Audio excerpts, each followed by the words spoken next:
Operación Sin Fronteras del Centro Evangelístico de las Asambleas de Dios presenta su programa Principios Bíblicos.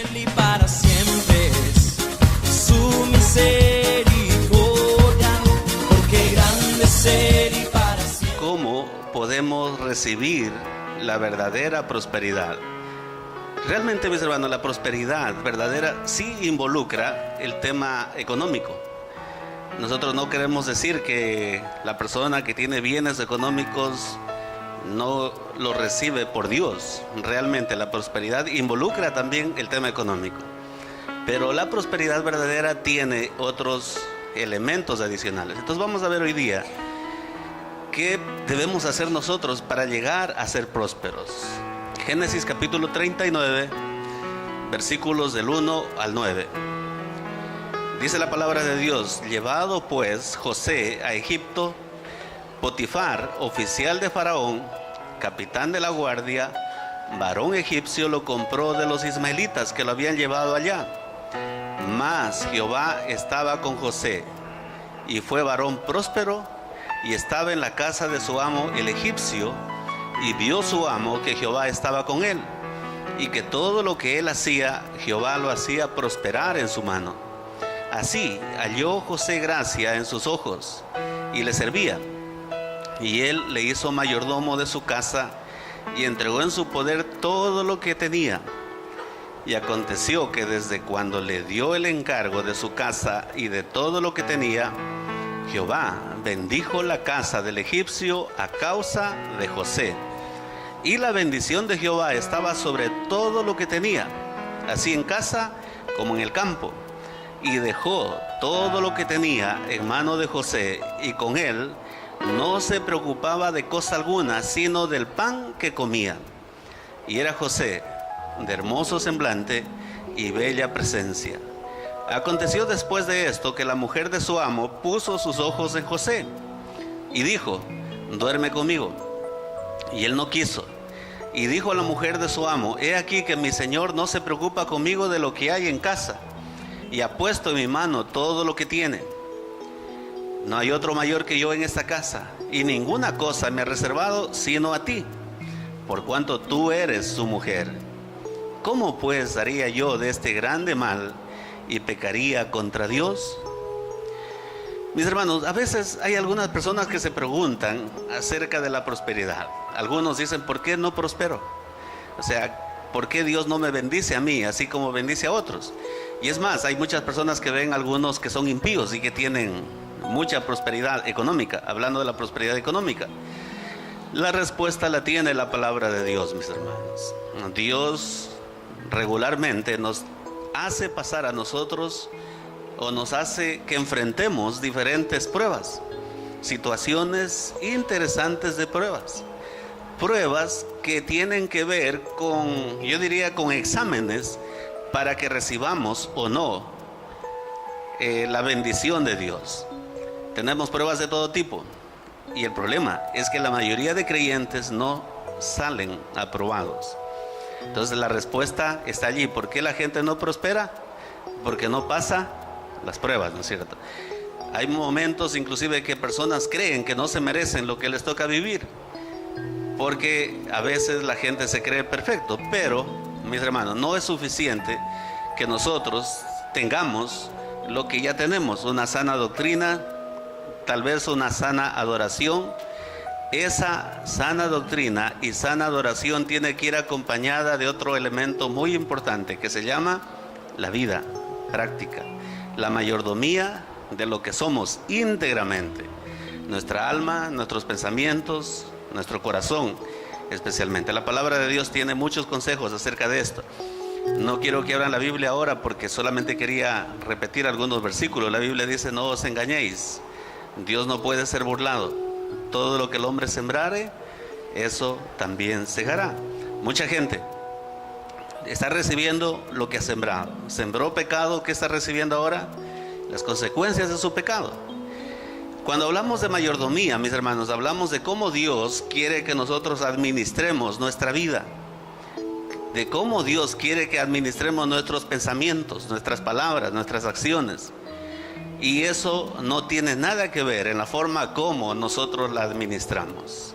A veces usamos nuestras palabras, nuestros pensamientos, nuestras acciones de una manera completamente errada, de tal manera que vamos contra los parámetros de la palabra de Dios. La Biblia dice: mis pensamientos no son vuestros pensamientos, ni vuestros caminos mis caminos, dijo Jehová. Como son más altas los cielos que la tierra, así son mis caminos más altos que vuestros caminos, y mis pensamientos más que vuestros pensamientos. Cuando el hombre comienza a sentirse dueño de su propia vida y hace lo que se le antoja hacer, entonces allí vienen los problemas que caerán en él, porque la palabra de Dios lo determina así. Ustedes recuerdan ese pasaje de Lucas 12, ese hombre que dice: esto haré, cuando piensa que tiene mucho: derribaré mis graneros, edificaré mayores, y de allí diré a mi alma: alma, muchos bienes tienes guardados para muchos años, repósate, come, bebe, regocíjate. Pero ¿qué le dijo Dios a él? Necio, esta noche vienen a pedirte tu alma, y lo que tienes, ¿de quién será? Nosotros, mis hermanos, no estamos, yo diría, capacitados para realizar las labores o las cosas que solamente Dios puede hacer. Esto lo aprendió José. ¿Cuál fue el secreto para la prosperidad que llegó a la vida de José? Porque a veces lo vemos a José, ¿no es cierto? Hay mucha gente, hay muchos predicadores que solamente lo predican a José, pero cuando ya le está en la cima de la prosperidad, y dicen: miren, eso tiene que tenerlo usted y tengo que tenerlo yo. Usted tiene que ser rico, así como fue José. Usted tiene que tener bienes, muchos bienes, así como los tuvo José. Pero nunca se ponen a pensar en todo lo que José vivió antes de tener todo eso. Yo creo que las tres cuartas partes de la vida de José tuvo que primero pasar pruebas. Y solo una parte de su vida él pudo vivir recibiendo el beneficio de haber sido aprobado. Entonces, ¿qué necesitamos, mis hermanos, para llegar a ser prósperos? La primera cosa que aprendemos de José está en el versículo 1 al 3. Pero leamos solamente la partecita que nos conviene, versículo 2. Porque ya leímos todo el pasaje, ¿no es cierto? Dice: mas Jehová estaba con José. Quedémonos allí nada más. Dice: mas Jehová estaba con José. Si usted quiere llegar a ser próspero, tiene que ser consciente de que Dios está con usted. Usted tiene que llegar a un momento en que usted sea consciente de que Dios está con usted. Ahora, si yo les pregunto a ustedes, no quiero que nadie conteste, ¿cuántos son conscientes de que Dios está con usted? Tal vez todos digamos amén, pero ¿será verdad eso? Porque a veces repetimos las palabras porque no queremos quedar mal, o porque ya nos hemos acostumbrado a decir amén, gloria a Dios, aleluya. Pero realmente, mis hermanos, si algún momento tienen que escribir de nosotros algo, dirán: mas Jehová estaba con Alberto. ¿Dirá eso? ¿Es escrito? Por los eventos que vienen después, lo que nosotros todavía no conocemos, por lo que vamos a hacer en el futuro. Dios ya lo sabe. Entonces debemos estar conscientes de que Dios está con nosotros. Dice la palabra de Dios así claramente: pero Jehová estaba ¿con quién? Con José. ¿Por qué lo deja claro, mis hermanos? Porque la vida que José vivió, cualquiera que analice esa vida pensará que José fue un perdedor por mucho tiempo, que tuvo mala suerte, se diría de José. No lo querían ni sus propios hermanos. ¿Se acuerdan los hermanos de José cómo actuaron con él? Lo odiaban.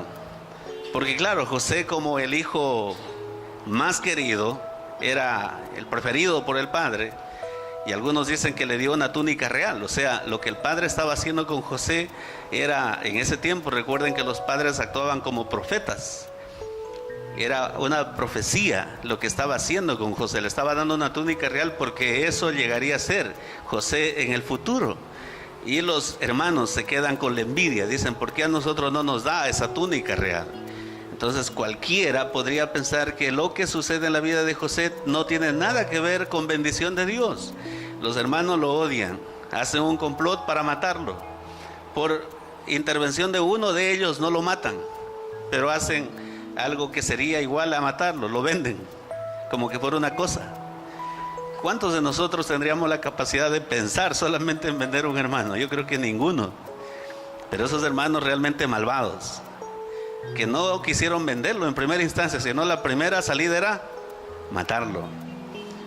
Entonces, podríamos, mis hermanos, pensar en eso. ¿José era o no era bendecido en ese tiempo por Dios? Claro que era bendecido, porque la Biblia lo deja en claro. Dice, mas Jehová estaba con José.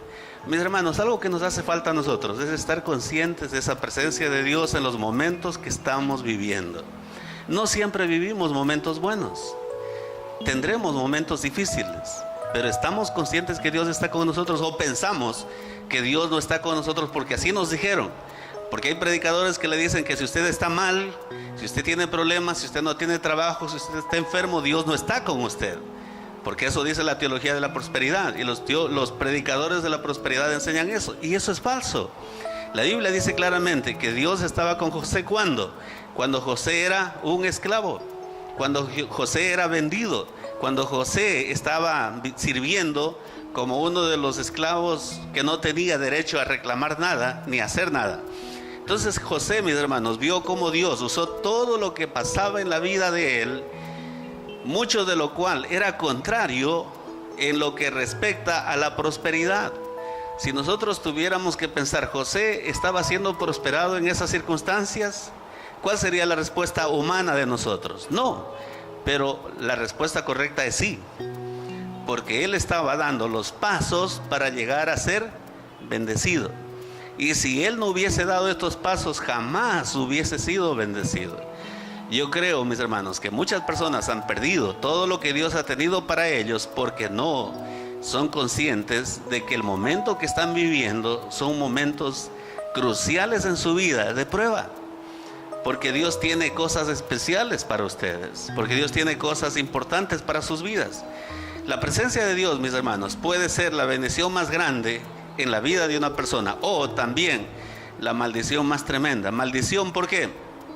Porque la vida de pronto está llena de inconsistencias, de dudas, de pecados, de cosas malas. ¿Qué causa el hecho, mis hermanos, de que Dios esté con una persona? ¿Qué causa? O sea, esa verdad que la Biblia dice que Dios estaba con José. El versículo 2 al 3 dice que Dios le prosperó en todo. Y allí notemos algo. ¿Dios prosperó a José? ¿O a quién Dios prosperó? Dios prosperó al jefe. No lo prosperó a José. Dios prosperó al jefe. Ahora, algo interesante, mis hermanos, es que el jefe se da cuenta que toda la prosperidad viene por causa de ¿quién? Por causa de José. Otro punto interesante que nosotros debemos notar: donde usted trabaja, usted cree que la gente dice, esta persona tiene algo especial, algo que hace que mi empresa, mi escuela, de pronto fábrica, lugar de trabajo sea diferente. O de pronto están pensando lo contrario de usted. Aunque, mis hermanos, es de suponer que José, al principio, su trabajo debería haber sido muy difícil, porque tendría que ocuparse de los oficios más bajos. Cuando una persona era comprada como esclavo, lo primero que le podían hacer eran las cosas más bajas de todo. Y en ese tiempo habían diferentes clases de esclavos. No solamente habían esclavos, sino que habían diferentes clases de esclavos. Habían los mayordomos, que eran los que se habían ganado ya la autoridad, el respeto de sus amos, y tenían a cargo el control de las cosas del amo. Pero habían los que lavaban los pies. En el tiempo de los egipcios, tal vez el hacer cosas más indignas de pronto era la última calidad de esclavos. En estos oficios bajos, mis hermanos, con los que se había iniciado José, yo dudo mucho que alguien diría, José está siendo prosperado haciendo eso. No importa lo que usted haga, si usted está trabajando, es un trabajo y es digno. Lo único indigno sería robar o andar pidiendo plata para comer. Eso sería indigno. Pero trabajar en lo que sea siempre involucra prosperidad. Si usted hace bien eso, Dios lo va a prosperar. José hizo el trabajo bien, de tal manera que fue ascendiendo. Dice la palabra de Dios que a él le acompañaba una bendición especial del cielo, y eso se hacía evidente en cada cosa que él hacía. Porque el jefe, el amo de él, se daba cuenta que hacía bien las cosas. Cuando dice que el amo le encargó la casa y que le puso todo en sus manos, es porque sabía que en manos de José estaba mejor que en sus propias manos. ¿Cuántos de nosotros podríamos decir eso de la gente que está al lado nuestro, de sus hijos? ¿Quién puede decir eso de sus hijos? De pronto de sus trabajadores. Imagínense que un padre puede decir: yo estoy confiado, tranquilo, porque mis hijos hacen mejor las cosas que lo que yo hago. Y hay padres que a veces tienen que estar ellos presentes, porque los hijos, si están presentes, más bien le dañan todo o se le llevan todo. Hay hijos que llegan a los trabajos, a veces a las empresas, a las fábricas, a los lugares donde están los padres, para llevarse todo lo que más pueden. Los hermanos, mis hermanos, le habían despojado de su túnica propia, de nobleza, como dijimos anteriormente, pero no pudieron despojarle de algo muy importante, que se conoce como la nobleza del corazón de José.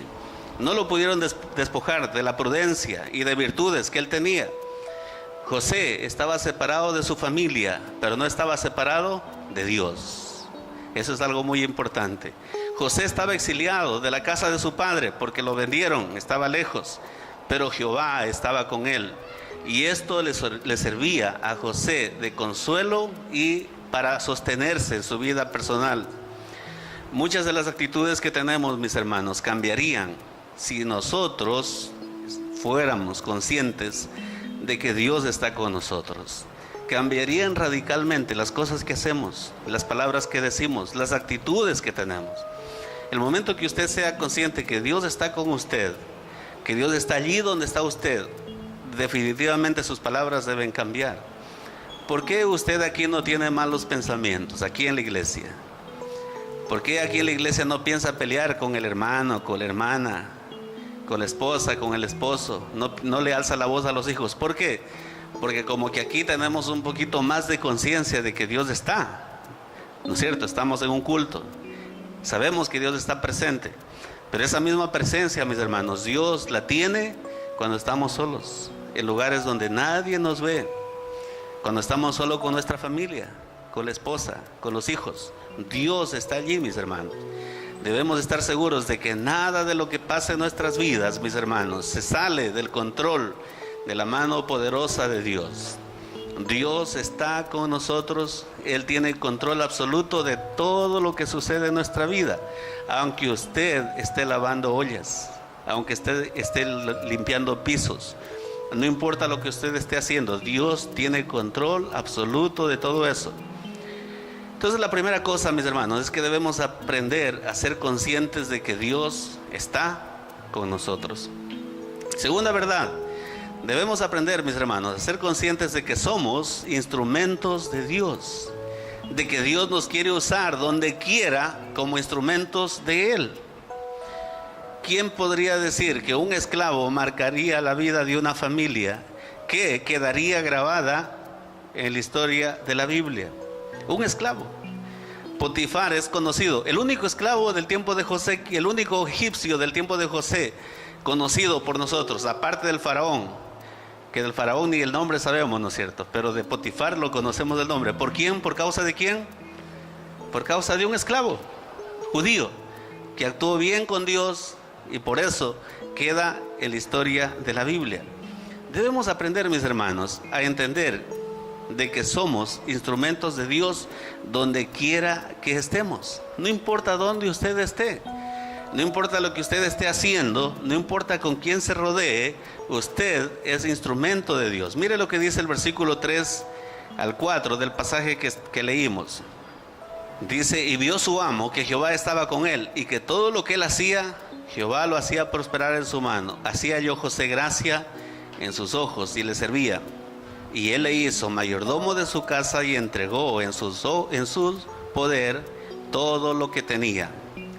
Debemos, mis hermanos, aprender que Dios nos quiere usar a nosotros como instrumentos de Él. Toda nuestra vida está en las manos de Él. El amo de José comenzó a ascenderlo, comenzó a darle otros puestos, hasta hacerlo mayordomo de su casa. Era el puesto más grande que podría haber ganado José. Yo les he contado, hay personas que de pronto morirán, a lo mejor lavando ollas. Yo lavé ollas en la iglesia una sola vez, por 3 días. En el seminario creo que por cerca de 2 años. Ahora de pronto cuando me toca, sí, a veces lavo las ollas. Ya no soy el que lava las ollas, ¿cierto? Hay otras personas que lavan. Pero a veces de pronto me tocará lavar por allí una olla. Pero yo no moriré lavando ollas. Hay gente que se morirá, mis hermanos, lavando ollas o haciendo lo que está haciendo. ¿Por qué? Porque no es consciente de que su vida está para bendecir a otros. Y lo que está haciendo es simplemente algo pasajero que Dios lo va a cambiar en el momento que entienda que está siendo un instrumento de Dios, que Dios lo está usando y que Dios lo está obrando en él. Nosotros conocimos a una persona que murió haciendo lo que no le gustaba hacer. Y era un trabajo feo, era un trabajo bien feo el que tenía ella. Cada vez que yo la encontraba, a veces le preguntaba, hermana, ¿cómo está? Decía, ¿cómo cree que voy a estar? Si nunca me cambian del trabajo, aquí siempre me tienen haciendo esto. Y esa era la actitud de ella toda la vida. Nunca cambió, mis hermanos, de actitud. Dios nunca le cambió de trabajo. Esa fue la verdad. Ella murió haciendo lo que toda la vida hizo y que no le gustaba hacer a ella. Toda la gente de la iglesia la conocía así, porque nunca estaba contenta con el trabajo que tenía. Pero ese trabajo le daba sueldo, ese trabajo le dio seguro, le daba los décimos, le daba todo. Pero nunca cambió su actitud, nunca la cambiaron de trabajo. Porque Dios quiere que nosotros seamos conscientes de que estamos como instrumentos de Dios. Es señal de sabiduría, mis hermanos, por parte de los que ocupan algún puesto de autoridad, el poner los ojos en personas fieles. Los jefes, las autoridades, los líderes andan buscando gente fiel, no, gente trabajadora, gente servicial. Ustedes van a ver que nunca van a buscar a un vago para darle un puesto de líder, ¿no es cierto? En el caso de José, mis hermanos, Dios lo fue promocionando, promoviendo. Potifar sabía que poniendo sus cosas en las manos de José estaba mejor que en sus propias manos. Lo único que Potifar se preocupaba, dice la palabra de Dios, era de lo que comía. Claro, eso sí escogía él, porque no le permitía a José escoger la comida que él comía. Dice Dios su amo que Jehová estaba con él y que todo lo que él hacía, Jehová lo hacía prosperar en su mano. ¿Qué fue lo que Potifar vio, mis hermanos, en José? Y allí está la respuesta, que Jehová estaba con él. Un testimonio, mis hermanos, por las palabras, por la vida, por las acciones. La vida de José estaba tan acoplada a la vida de Dios que se veía inmediatamente. ¿Qué es lo que sale a relucir de nosotros cuando la gente nos ve un poquito más de cerca? ¿Sí sabe lo que sale a relucir? Sale a relucir el mal carácter, sale a relucir las malas actitudes, sale a relucir lo malcriados que somos en muchas ocasiones. Eso sale a relucir. Y cuando la gente nos ve un poquito más de cerca, ¿qué termina diciendo de nosotros? Dice, no, ese es un malcriado, esa es una persona déspota, es una persona que no trata bien a las personas. La vida de José era diferente. Él sabía que Dios estaba con él, y es una verdad que la manejaba donde quiera que estaba. Dios proveyó, mis hermanos, todo lo que José tenía, y esto lo observó el mismo Potifar. Yo estoy seguro que Potifar le daba un trato especial también a José, porque decía, todo lo que tengo, todo lo que he logrado tener de más es producto del trabajo ¿de quién? De José. Y este Potifar parece que era un hombre muy justo, muy honesto, porque recuerden, con tremenda acusación de la mujer no lo mata, porque eso era lo que debería haber hecho. Tercera verdad, mis hermanos, debemos aprender, mis hermanos, que Dios nos ha puesto aquí en la tierra como siervos, siervos con S, ¿no es cierto? Dice, así halló José gracia en sus ojos y le servía, y él le hizo mayordomo de su casa y entregó en su poder todo lo que tenía. ¿Qué dice primero, mis hermanos? Dice, halló gracia en sus ojos y le servía. Dios, mis hermanos, jamás busca jefes, jamás busca capataces o personas que manden. Dios busca siervos, pero siervos de verdad. Recuerden, hoy en día hay muchos que se hacen llamar siervos porque quieren recibir trato especial. Y yo siempre me río de esto porque un día llegó un hermano, dice, yo me presento ante usted, soy el siervo de Dios, dice. Y estaba con corbata y todo eso, con una Biblia en la mano.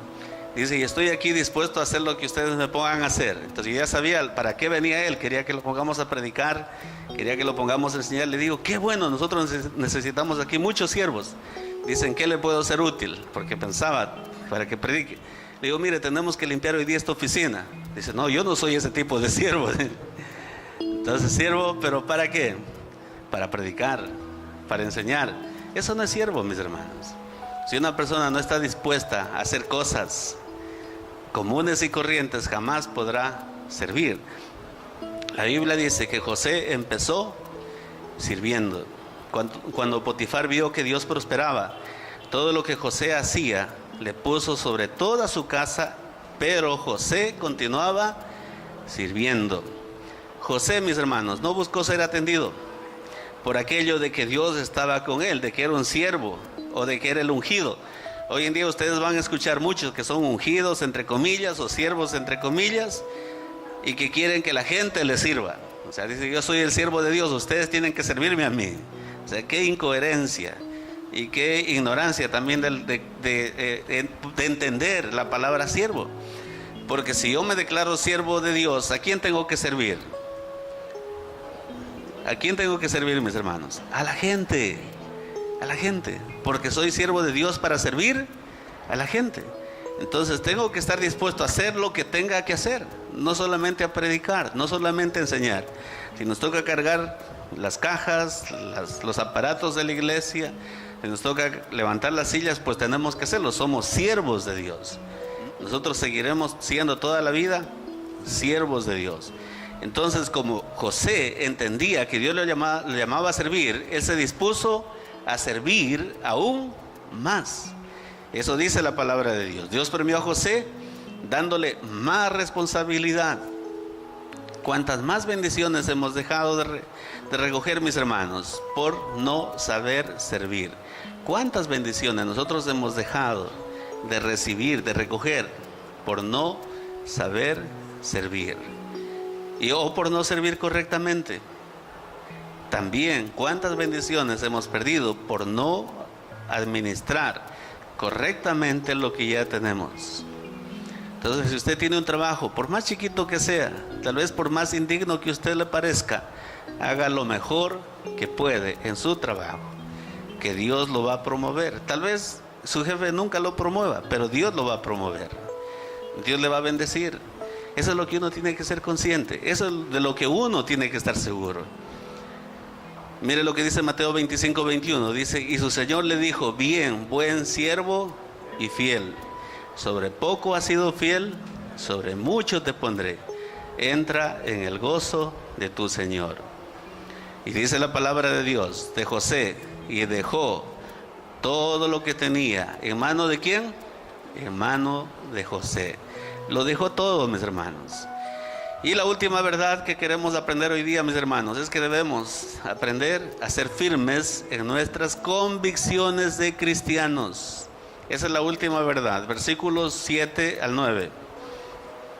Dice, aconteció después de esto, que la mujer de su amo puso sus ojos en José y dijo, duerme conmigo. Y él no quiso. Y dijo la mujer de su amo, he aquí que mi señor no se preocupa conmigo de lo que hay en casa, y ha puesto en mi mano todo lo que tiene. No hay otro mayor que yo en esta casa, y ninguna cosa me ha reservado sino a ti, por cuanto tú eres su mujer. ¿Cómo pues haría yo este grande mal y pecaría contra Dios? Eso termina diciendo la palabra de Dios acerca de José. Mis hermanos, hay que aprender, los varones especialmente, a ser bien hombrecitos, ¿no es cierto? Y a decirle no a lo prohibido, a lo que Dios nos prohíbe. Alguien decía en alguna ocasión que el día que los valientes huyen es el día que huyen de las tentaciones. Ese es el único día que solo huyen ¿quiénes? Los valientes. Porque los cobardes se quedan y hacen el problema para su propia vida. En la tentación de José vemos dos tipos de personas, mis hermanos, con dos tipos de actitudes. En primer lugar, la conocemos dicen algunos que se llama Potífera, la mujer de Potifar. De pronto le pusieron por el marido, pero digamos que se llama Potífera. De pronto debieran haberle puesto otro nombre más feo, ¿no es cierto? Pero ya con Potífera ya la castigamos bastante esta mujer. Vemos en ella, mis hermanos, la más vergonzosa muestra de imprudencia y falta de pudor de una mujer, y en este caso la mujer de Potifar. Era dueña de José. En ese tiempo los esclavos eran propiedad del amo. Y algo que usted tiene que darse cuenta es que en ese tiempo también los esclavos servían como esclavos sexuales. Si ustedes leen un poco de la historia, también servían así. O sea, José lo que hizo aquí es algo que se sale de los parámetros usuales y normales en ese tiempo. Lo que esta mujer hace, no lo hace al margen de las costumbres de ese tiempo. En ese tiempo, los esclavos y las esclavas servían como esclavas o esclavos sexuales. Entonces eso tenemos que entender. Muchas amas y muchos amos hacían lo que esta mujer hizo. Eso era algo común y corriente en ese tiempo. Usted puede después ver en la historia de América también. Aquí en América pasaba lo mismo. Cuando vinieron los españoles, escogían la esclava que les gustaba, aunque estuviera casada, simplemente se la llevaban y dormían con ella y al siguiente día la devolvían al marido. No importaba. Eso fue algo común en ese tiempo. Entonces la primera cosa que debemos ver es esto. Pero esta mujer, desvergonzadamente, sintiéndose dueña de José, entregada a su instinto, a los deseos de su propia carne, desposeída de toda virtud y honor, se acerca a José. El pecado en esta mujer, mis hermanos, es un pecado que es común a los hombres y no es muy común en las mujeres, porque dice la palabra de Dios, dice que ella puso sus ojos en José. Recuerden que la tentación mayor acerca de la vista es ¿para quiénes? Para los hombres. Los hombres somos tentados por lo que vemos, pero aquí vemos una mujer que entregada de pronto a estas cosas, porque de pronto ella hizo esto con otros esclavos, entonces ella ya tenía sus ojos viciados de estas cosas, entonces ella pone sus ojos en José. Al contrario de lo que una mujer de verdad debe hacer, porque se dice del hombre que es tentado por la vista, ¿no es cierto? Pero vemos a esta mujer actuando perversamente, igual que un hombre, y dice el versículo 7, puso sus ojos en José. En ocasiones anteriores hemos visto nosotros que los ojos son como ventanas del alma, ¿no es cierto? Y la consiguiente necesidad de hacer un pacto con ellos, como lo hizo Job.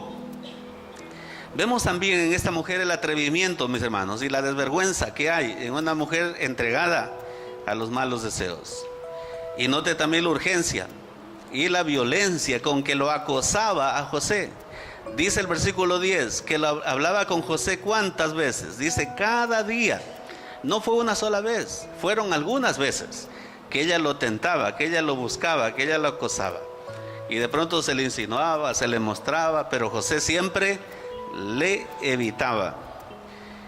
La gran perversidad de ella, mis hermanos, y la gran tentación que esto suponía para José. José no podía huir, o sea, no podía irse a otro lugar, tenía que estar allí, sirviendo al lado de esta mujer perversa. En segundo lugar, mis hermanos, vemos a José, uno de los más ilustres hombres que aparecen en la historia, uno de los más ilustres ejemplos de virtud y castidad.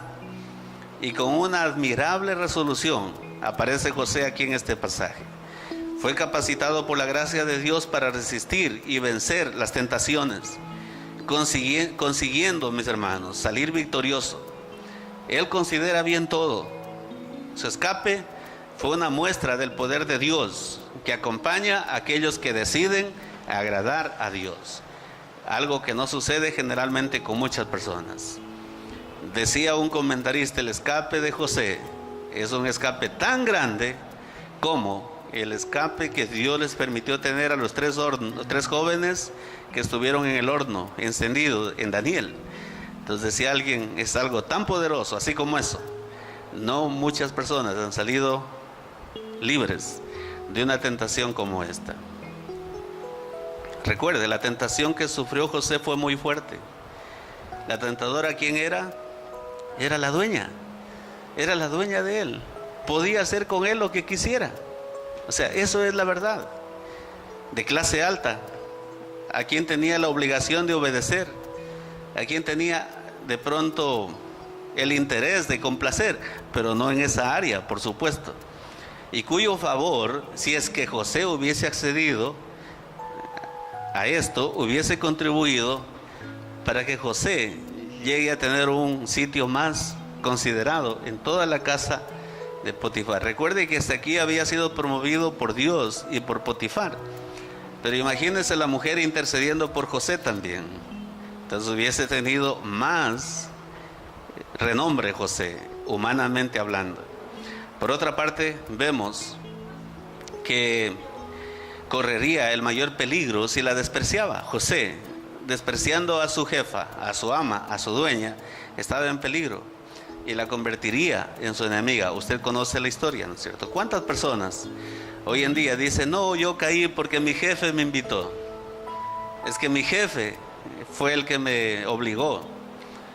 Yo conocí a un señor en Loja que era un borrachito, y yo me enteré de él que era borrachito porque me lo contaron. Parecía que no era borrachito. Yo un día lo llamé a la oficina, le digo: hermano, a mí me han contado que usted toma, ¿es cierto? Y era un borrachito sincero. Dice: sí, pastor, yo tomo. Era bautizado y era conserje en la iglesia. Entonces le digo: hermano, ¿pero por qué?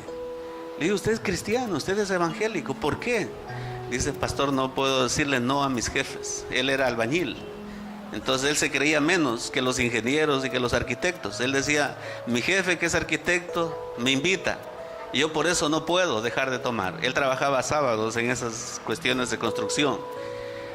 Entonces yo tuve que enfrentarle. Le digo: ¿quién es mayor que usted, su jefe o Dios? Dice: Dios, pero mi jefe me paga. Así decía. Y saben que nunca cambió de actitud. Yo no sé si ya en este tiempo habrá cambiado. Entonces, ¿cuántas personas han caído en la tentación, en el pecado? Han dicho: no, es que mi jefe no le puede decir que no, el compromiso, pierde el trabajo. Aquí José sabe que iba a perder si le decía no, iba a perder la vida. Eso era lo que pasaba. No solamente era el trabajo, no solamente era la comodidad, era la vida. Porque su ama podía mandarlo a matar enseguida y tranquilamente, y sin pedirle permiso a nadie, porque ella era la dueña de José. Para colmo, mis hermanos, la oportunidad no podía ser mejor para esta mujer perversa. ¿Por qué? Porque se habían quedado solos en la casa. La tentadora se encontraba solo con él en la casa. Era el trabajo de José y no había ninguna sospecha. O sea, no iba a haber un hombre entrando en la casa de una mujer, que se ve fácilmente, ¿no es cierto? No era una mujer yéndose a la casa de un hombre, eran los dos allí solitos, donde nadie los veía, y tal vez la historia nunca se hubiese conocido. La resistencia a la tentación fue muy valiente, mis hermanos. La victoria quedó revestida de todo honor hasta el día de hoy. El segundo argumento de José, mis hermanos, para decir no a la tentación, es que ese pecado sería una gran maldad. Otros tal vez pensarían que sería una cosa de poca importancia. Tal vez alguien podría pensar hasta es un pecadillo excusable, ¿no es cierto? Una aventura propia de los hombres. ¿Qué hombre no se ha jactado de tener dos mujeres? O sea, los hombres que son mundanos ¿no se jactan de tener 2, 3 mujeres entre hombres? Claro que se jactan. Y aquí José podría haber tenido la excusa perfecta, ¿no es cierto? Yo dormí con mi jefa, yo dormí con mi ama, pero él no lo veía así. Una aventura propia de la juventud, pero José tenía de todo esto una idea muy diferente, mis hermanos, que el pecado se muestra como pecado, sencillamente, y no hay excusa para cometerlo. Hay que llamar al pecado por su nombre, mis hermanos, y no rebajar la malicia del pecado. Soy hombre, soy débil, no pude huir, no pude hacer nada más, me obligaron. Que hay gente que a veces comete pecado y dice que le obligaron a pecar. Mentira. El pecado es pecado. Si nosotros no somos conscientes de ello, caeremos en él. Y el tercer argumento de José, mis hermanos, es que él entendió bien contra quién se le tentaba a pecar. Porque el que ama a Dios, dice la Biblia, odia el pecado. Y este José, mis hermanos, venció con prontitud y resolución. La gracia de Dios lo capacitó para vencer la tentación y escapar de la tentadora. Increíble, ¿no es cierto? Cómo un hombre pudo escapar de la tentación y de una mujer tentadora. No le dijo, mira, primero conversemos, veamos los asuntos, los pros, los contras, no. Sino que huyó de ella con la mayor prontitud. Allí dejó su manto, mis hermanos. Parece que ella ya no solamente aquí lo invitaba, lo seducía, sino que lo agarró. Le dijo, mira José, ya estás aquí, estamos solos. Quédate conmigo, vamos, estamos cerca. Entonces allí José salió huyendo y quedó su ropa allí.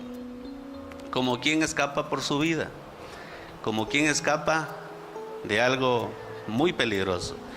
Note que es mejor perder un buen manto, una buena ropa, que perder una buena conciencia. José prefirió perder sus ropas que perder su conciencia. Debemos dar a Dios, mis hermanos, lo que le pertenece y quedarnos solamente con lo que Él nos ha dado a nosotros. Aunque José recibió una tremenda calumnia por ser fiel a Dios, Dios lo prosperó por su honestidad. ¿Qué va a hacer usted cuando sea tentado, cuando tenga que pasar la prueba? Después de esto sabemos nosotros. Hay otras historias más de José. Esta es una de las historias. Pero después de esto no es que Dios dijo, ya ahora sí José pasó la prueba, vamos a darle todo lo que él quiera. No, de aquí todavía le toca otra prueba más. Tiene que ir a la cárcel algunos años. Tiene que estar encerrado. Pero en todo este tiempo, mis hermanos, Dios lo estaba prosperando. Una manera diferente de ver la prosperidad. Pero la prosperidad verdadera viene así, mis hermanos. Viene solo cuando la persona pasa la prueba. Y pasa la prueba de la tentación. ¿Usted quiere ser prosperado? Pues ahora mire cómo está viviendo. Y comience a vencer el pecado. Comience a vencer la tentación. Comience a agradar a Dios. A vivir la santidad que Dios quiere que viva. Grande es Él y para siempre es su misericordia. Porque grande es Él. Gracias por sintonizarnos. Si desea adquirir este mensaje, comuníquese con nosotros al 511-6068 e indique la fecha de hoy. Los esperamos la próxima semana en este mismo horario. Para Él.